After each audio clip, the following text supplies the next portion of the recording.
Rachel, your analysis is very important this morning. You and your husband, Sean Duffy, are very strong voices in the Republican Party.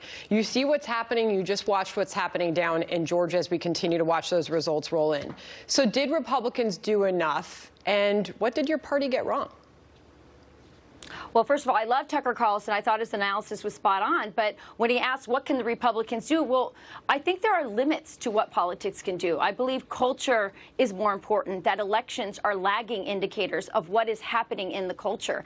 And let's be very clear. We have been under a multi-generational, very patient, very potent indoctrination program by the left. And they have captured so many aspects of American life, from media, social media, big tech, corporate America, all the way down our education system, not just our universities, but all the way down into our elementary schools. The African American vote was very important in this vote. It really is what won the day, and the African American culture has been captured by the left.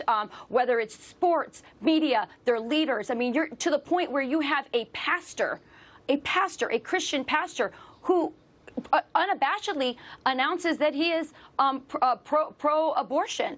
And so this is a very serious problem. Make no mistake, Sandra, last night on the ballot, socialism was on the ticket, and socialism won. And if socialism can win in Deep South Georgia, socialism can win anywhere. And one more point I would like to make. The other person who won last night, who was not on the ballot, was Bernie Sanders. Bernie Sanders was an outlier only a few years ago within his own party.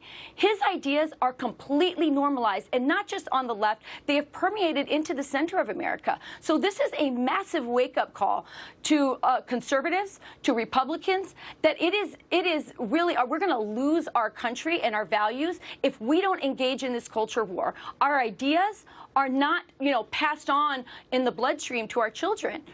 They are taught. Our schools aren't teaching them, and that puts a lot more responsibility on our parents to teach it at home, but also to start taking over our school boards, to stop seeding our children and handing them over to this indoctrination machine that is happening in our country.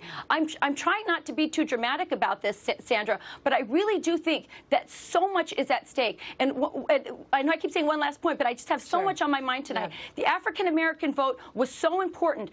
As I mentioned before, they were captured. If you look at the Hispanic vote, not as susceptible to socialism, because they have such a first-hand experience. Yeah. Get ready. We've got four rough years. If they win, if Purdue does not win in this election, they are going to move quickly, and America is going to change very, very quickly. Newt Gingrich shared a similar point about the minority vote in Georgia yesterday on this program.